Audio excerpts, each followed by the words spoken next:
Sir बच्चों, आज हम देख रहे हैं BCom second year process account का क्वेश्चन नंबर 25। और आप ये हेडिंग देखें, ये है value of units of preceding process. तो इसमें अपने जो पिछली प्रोसेस, प्रीसीडिंग प्रोसेस का मतलब पिछली, अब पिछली का मतलब होता है बी के लिए ए पिछला है, ठीक है, और सी के लिए बी पिछली प्रोसेस है। तो ये जो नीचे स्टॉक दिखा रखा है ना, ये इसका मतलब ये है कि ये जो स्टॉक है, बी में जो स्टॉक है वो ए का स्टॉक है, और सी में जो स्टॉक है वो बी का स्टॉक है। तो इसका जो वैल्यूएशन है, जो हेडिंग है valuation of unit of preceding process, कैसे करें? तो इसका जो सीपीयू आएगा कॉस्ट पर यूनिट, उससे इसका वैल्यूएशन होगा, और इसका जो सीपीयू आएगा उससे इसका वैल्यूएशन होगा। ये इस सवाल में सबसे नया है और ये ही अपने को इसमें करना है। स्टार्ट करते हैं पहले बच्चों सवाल को। क्वेश्चन एक बार वापस हम देख लेते हैं। प्रश्न में क्या दिया है वो देखें। सबसे पहले दिया हुआ है मटेरियल, तो ये 2 मटेरियल हो जाएगा, 2 वेजेज हो जाएगा, 2 ओवरहेड हो जाएगा। ये बात तो ठीक है। मटेरियल का इनपुट 28,800 है, केवल प्रोसेस ए में ही मटेरियल लगता है, बाद में तो आगे कैरी फॉरवर्ड है। प्रोडक्शन ग्रॉस दे रखा है कि 3,700 का प्रोडक्शन पहले प्रोसेस में होता है, और नॉर्मल वेस्ट 100 होता है, 150 होता है और 50। तो नॉर्मल वेस्ट बाय में लिखा जाता है। इसमें यूनिट तो दे रखी है पर अमाउंट दे नहीं रखी है, तो अमाउंट निल मानेंगे, ठीक है। यूनिट फ्रॉम प्रीसीडिंग प्रोसेस, ये मैं आप लोगों को अभी सिखा चुका हूं। प्रीसीडिंग प्रोसेस मतलब स्टॉक है 1 मार्च का, यानी ओपनिंग स्टॉक तो 2 में आएगा, और 31 मार्च यानी क्लोजिंग स्टॉक, यानी ये बाय में आएगा। अब ये फर्स्ट प्रोसेस में तो है ही नहीं, सेकंड में है। तो सेकंड प्रोसेस में जो, यानी बी प्रोसेस में जो हमारे पास है वो है किसका? ए का। प्रीसीडिंग शब्द का मतलब होता है पिछला, तो पिछला स्टॉक। और सी में जो स्टॉक है वो किसका है? बी का है। तो बस ये अपने को इसमें सीखना है। आंसर ये आपको दे रखे हैं 12, 18 और 27। स्टार्ट करते हैं मेरे बच्चों। प्यारे बच्चों, क्वेश्चन नंबर कितना है? 25। और इसमें प्रोसेस ए अकाउंट हम बनाते हैं। तो सबसे पहले आप लिखेंगे 2 मटेरियल। मटेरियल आपके यूनिट में है 3,700, और अमाउंट में आपके दिया हुआ है 28,800। फिर उसके बाद में 2 वेजेज कितनी है? 12,000, और 2 ओवरहेड कितना है? 24। इस तरफ इतना ही है और कुछ नहीं है। इधर बाय में नॉर्मल वेस्ट कितना है?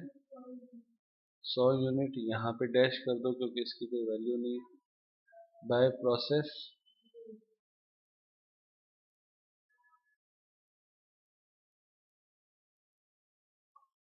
बी अकाउंट, जो बचा वो बी में ट्रांसफर हो जाएगा, तो 3,600। अब इसमें अपने को ज्यादा कुछ नहीं करना है, ये अकाउंट यहाँ पे क्लोज करना है। और अमाउंट आप देखें यहाँ पे 3,700, तो इधर भी 3,700। तो ये जो आया वो बैलेंसिंग फिगर शब्द लिख दो, अंतर से हमने इसको लिया। इधर का टोटल कितना आता है? 43,200, और ये ही अंतर इधर आएगा 43,200। ये नील है इसलिए 43,200। अब अपने को इसमें कॉस्ट पर यूनिट कैलकुलेट करनी है, सीपीयू। तो सीपीयू करने के लिए इसमें इसका भाग दे दो, तो सीपीयू वो आपके आया 43,200 डिवाइड बाय 3,600 बराबर 12 रुपए। ये आपका पहला आंसर आ गया। इसे बात शुरू करें। Process B. Process B account में सबसे पहले आप लिखेंगे 2। क्या दिया हुआ है? प्रोसेस ए अकाउंट। ए अकाउंट कितना है? 3,600, और अमाउंट में 43,200। अब इसमें आपके ओपनिंग स्टॉक दिया हुआ है, तो लिखिए देंगे 2 ओपनिंग स्टॉक, और यहाँ पे स्टार लगा लो ताकि आपको याद रहे ये चीज हम पीछे से लाए हैं।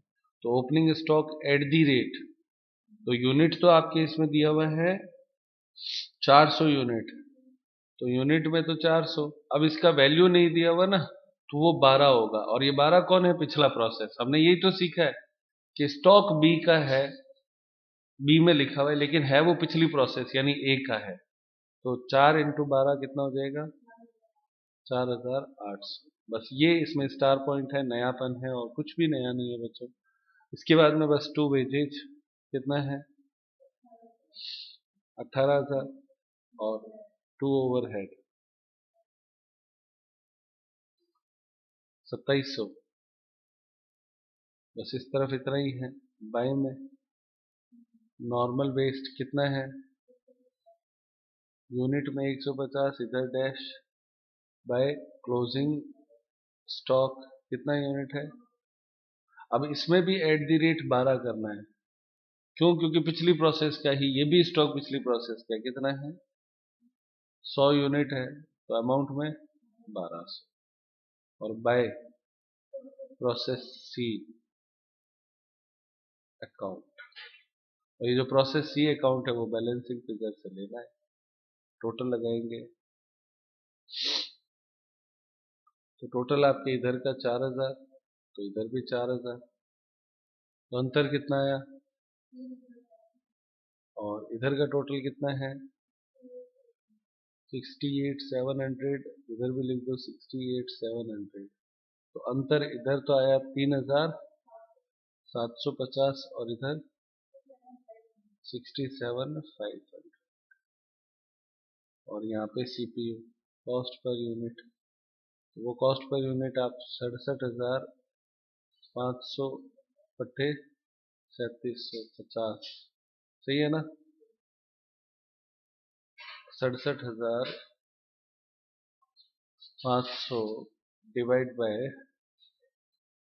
3,750 भाग देने पर, तो सीपीयू आपका आंसर है वो 18,000। बस ये इतना ही। अब ये 18 आप अगली प्रोसेस में काम में लेंगे, तो लिखेंगे टू प्रोसेस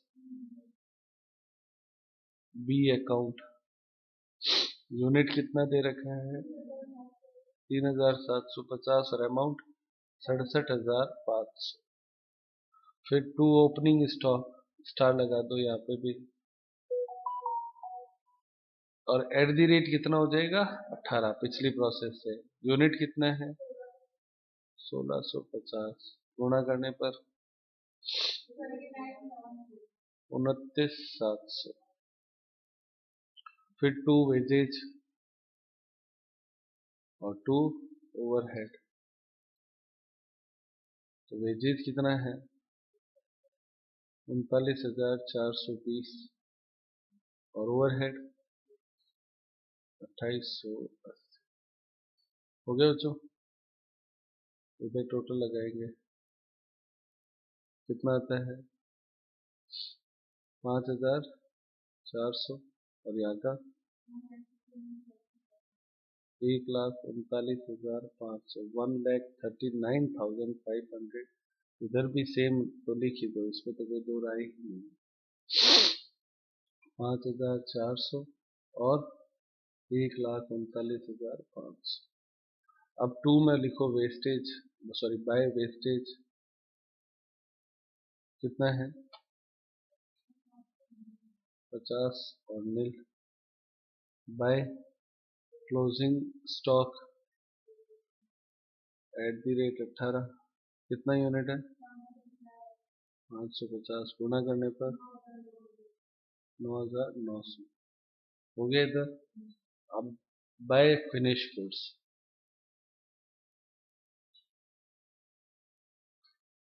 बैलेंसिंग फिगर अंतर से आएगा कितना? 4,800 और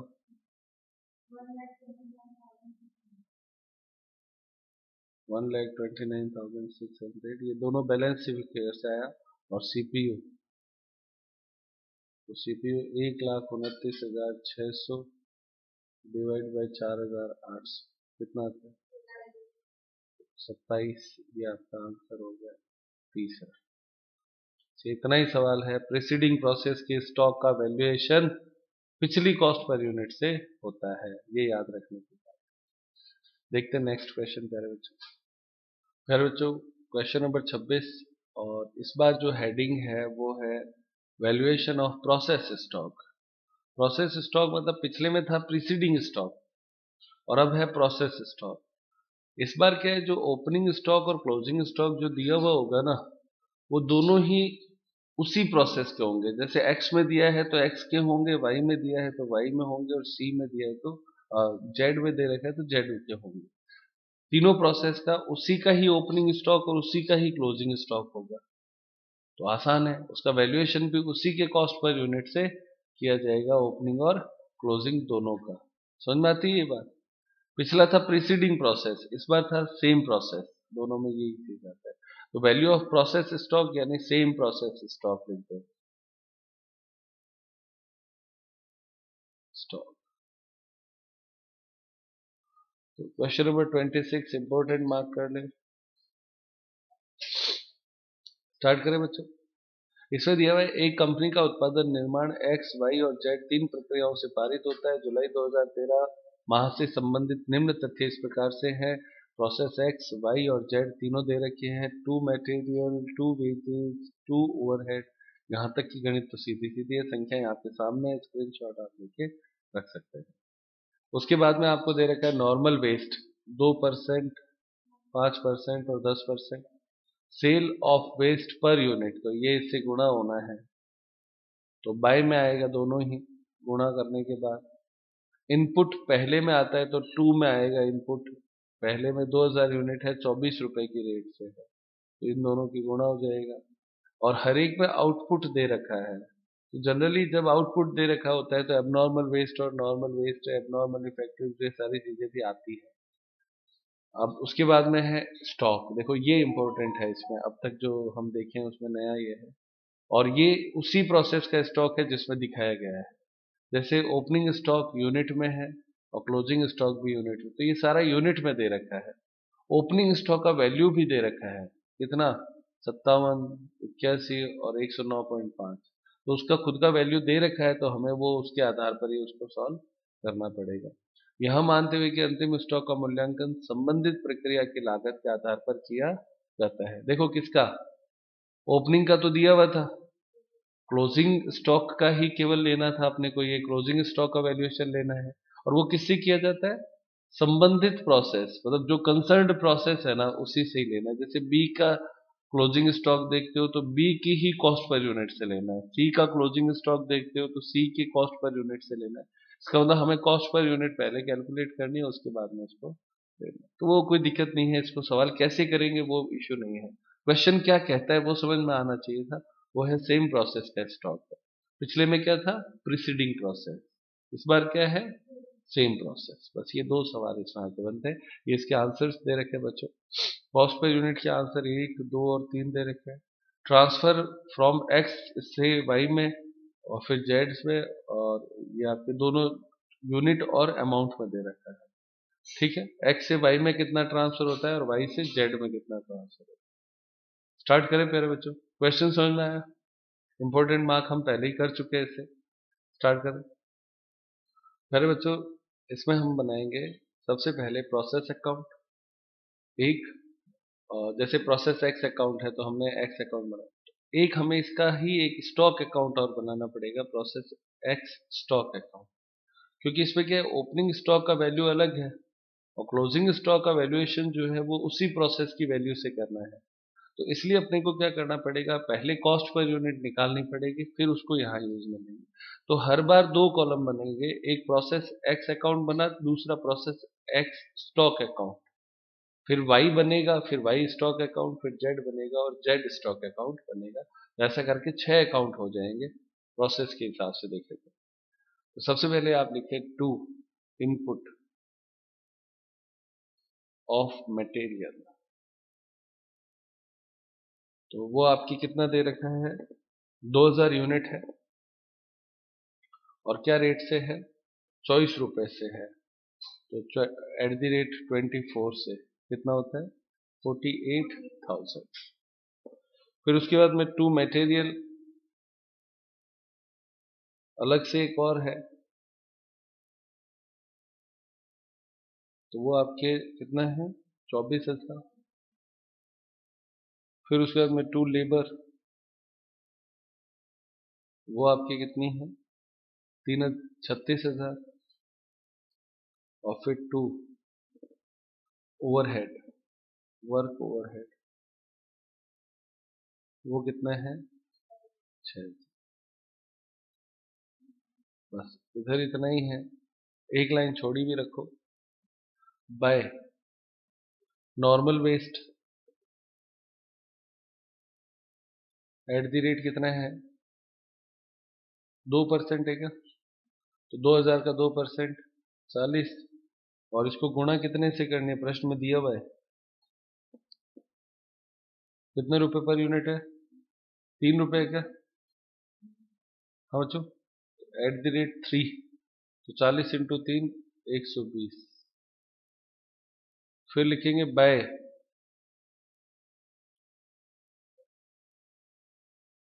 अब यहां पे ट्रांसफर किसको करोगे, अगले को करोगे, वो है क्या प्रोसेस एक्स स्टॉक अकाउंट, तो by process X stock account, वो दिया हुआ है प्रश्न में, कितना यूनिट बना लिखा हुआ है, देखो कितना दिया है बेटा, 1950 यूनिट दे रखा है ना आउटपुट, यहां लिखेंगे 1950। अमाउंट नहीं लिख सकते, केवल यूनिट, ये बैलेंसिंग फिगर से लिखा है ना, दिया। अच्छा, अब आप देखो, आपने इनपुट 2000 किया, नॉर्मल वेस्ट हुआ 40, तो बनना चाहिए था 1960, जबकि बनना 1950, तो एबनॉर्मल वेस्ट और आ गया, ये भी बैलेंसिंग फिगर से आया, कितना 10। इन दोनों को ही हम कॉस्ट पर गुड यूनिट से लेते हैं, तो सीपीयू निकालो, सीपीयू, तो सीपीयू का फॉर्मूला यहां तक में से ये घटाएंगे, यहां तक में से ये घटाएंगे, और यहां तक में से ये घटाएंगे, ये हम अभी हमेशा करते आए ना, इधर की अमाउंट का टोटल लेंगे, उसमें से नॉर्मल की अमाउंट घटाएंगे, और इधर यूनिट लेंगे, उसमें नॉर्मल का यूनिट घटाएंगे, तो यहां तक का टोटल लगाओ बच्चों, कितना है 1,36,000, 24,000, 48,000 और 6, 1,14,000। अब इस इधर अमाउंट में से इधर की अमाउंट घटाएंगे 120, ये तो ऊपर हो गया, डिवाइड में 2000 की यूनिट है, उसमें से इधर की यूनिट 40 घटा देंगे, तो इससे कॉस्ट पर यूनिट आ जाएगा, कितना आता है बताओ, हाँ बच्चों 58.102, ये आपका आंसर दिया हुआ है, चेक करो, ये आंसर है प्यारे बच्चे। अब इससे हम इन दोनों को गुणा कर देंगे, तो करो कितना होता है इधर, इधर तो 580 है ना, 80 की जगह कितना हो जाता है 81 हो जाएगा, और क्या 81, इधर डिफरेंस से निकाल लो, बैलेंस से 1,13,299, यहाँ 1 लिखा है ना, तो यहाँ 99 होगा ना, 1 रुपए का अंतर आता है, तो वो पूरा इधर कर देंगे, बस अब टोटल कर लो, इधर आपके 2000, इधर 1,14,000, इधर आपके 2000, और इधर 1,14,000, बस इतना ही सवाल है सर, ये आंसर देखो मैंने कहा ना आ गया। अब ये स्टॉक अकाउंट क्या करेगा वो समझो, इसमें आप सबसे पहले लिखेंगे टू ओपनिंग स्टॉक,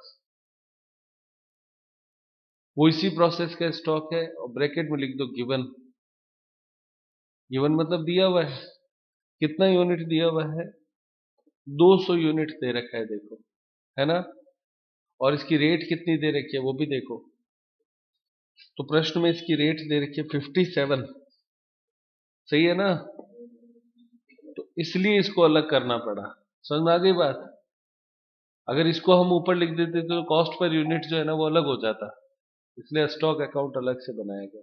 तो 57 इंटू 200 करो कितना होता है 11,400। फिर लिखो टू प्रोसेस एक्स अकाउंट, ये ट्रांसफर हुआ है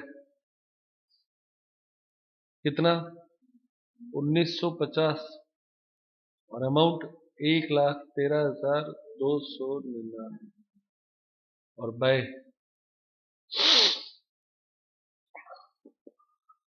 अगली प्रोसेस में कितना ट्रांसफर करना है कुछ बताया नहीं, कोई दिक्कत नहीं, बाय क्लोजिंग स्टॉक लिख दो,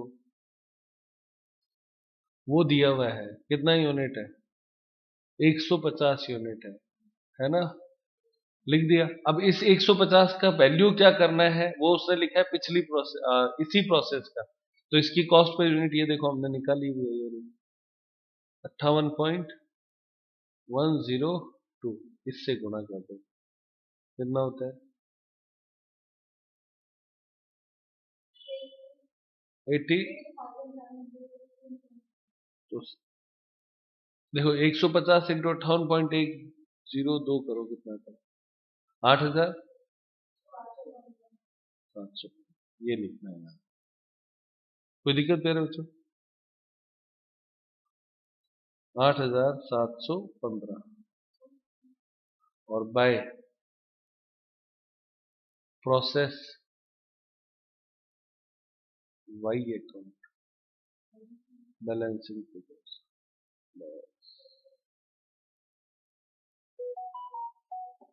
इधर का टोटल लगा लो, इधर का टोटल लगा लो, इधर आपने टोटल ट्रांसफर कर दिया, टोटल लगाने में कितना होता है 2150, इधर भी 2150 लिखो, तो ट्रांसफर कितना हो गया बच्चों 2000, तो यहाँ पे 2000 लिखो, और इधर अमाउंट का टोटल लगाना तो कितना होता है 1,24,699, इधर भी लिख दो 1,24,699, तो अंतर कितना आया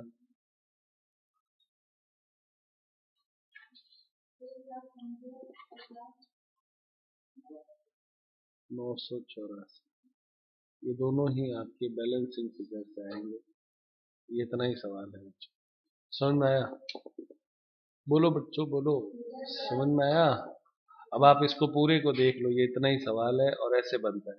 अब ये x का हुआ ना, जैसे हमने x का किया है वैसे किसका हो जाएगा y का, और वैसे ही हो जाएगा z। तो सीखने के पॉइंट इतना ही है, अगर इसको समझ में आपको आ गया है तो आगे तो बस डबल बार उसको करना है और है क्या। चलो आगे बढ़ते हैं। अब इसमें यहाँ पे आपने लिखा है ना प्रोसेस वाई, तो प्रोसेस वाई में केवल ये जाएगा, ठीक है ना। तो स्टार्ट करते हैं यहाँ पे प्रोसेस वाई, लिखिए to process X stock account, जहां से ट्रांसफर होके आता है वो लिखते हैं।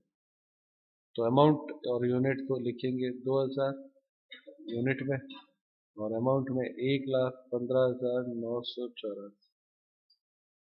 उसके बाद में अब यहाँ के खर्चे लिखने हैं, तो to material to wages to overhead, to material to wages to overhead, amount इसकी लिखनी है 9,000, 24,000, 3,000, 9,000, 24,000 और 3,000। उसके बाद में बाय में normal waste by process Y stock account, ये आउटपुट होता है कितना बना वो दिया हुआ है प्रश्न में। नॉर्मल वेस्ट कितना है पहले तो ये बताओ, 100 यूनिट है, और इसको बेचेगा कितने में 3 रुपए में, यहाँ पे 3 रुपए दिया हुआ है, तो 100 इंटू 3 300। जिन बच्चों के पास क्वेश्चन नहीं है वो उसका स्क्रीनशॉट लेके रखे ताकि वो उसको देख सके। और प्रोसेस वाई स्टॉक अकाउंट में ये आउटपुट है, तो आउटपुट कितना दे रखा है वाई का, आउटपुट दिया हुआ है देखो यूनिट्स में 1925 है ना, तो 1925 लिखो।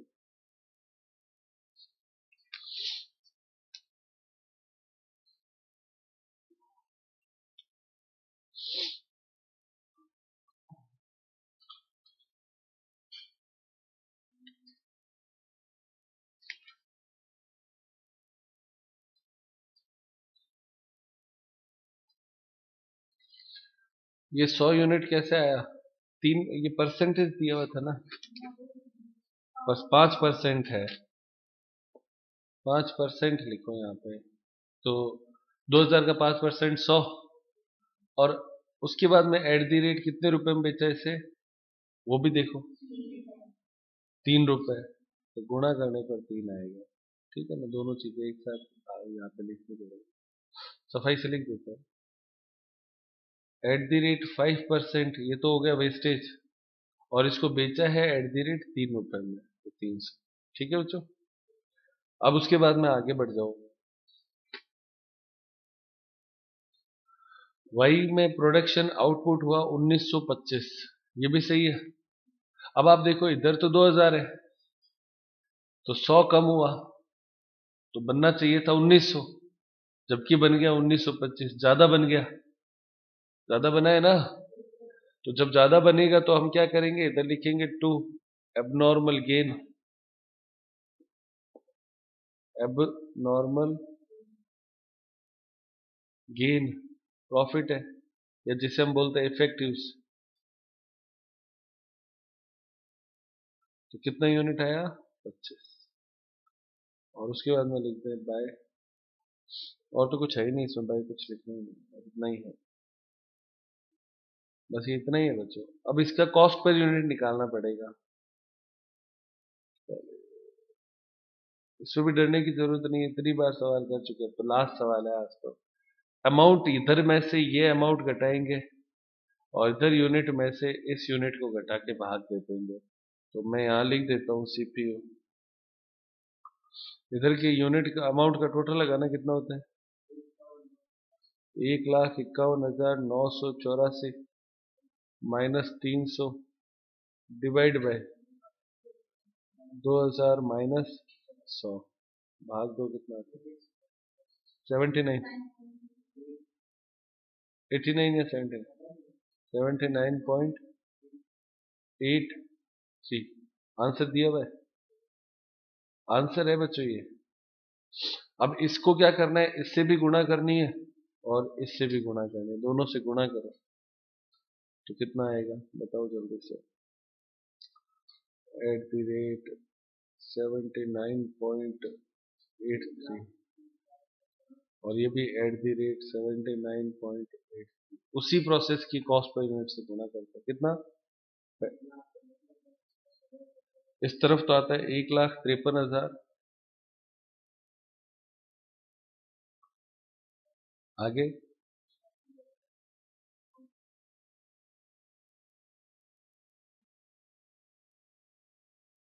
1,53,000, आगे क्या, फिर जो पहले इस तरफ गुणा कर दो, ताकि उधर बैलेंसिंग फिगर से एग्जैक्ट अमाउंट आएगी, तो इधर आता है 1996, 1996। अब इधर का टोटल आएगा 2025, इधर भी आएगा 2025, इधर का टोटल लगाओ कितना होता है,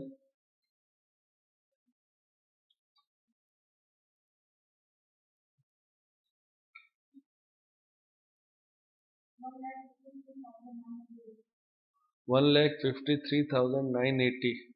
ठीक है, इधर भी लिख दो 1,53,980।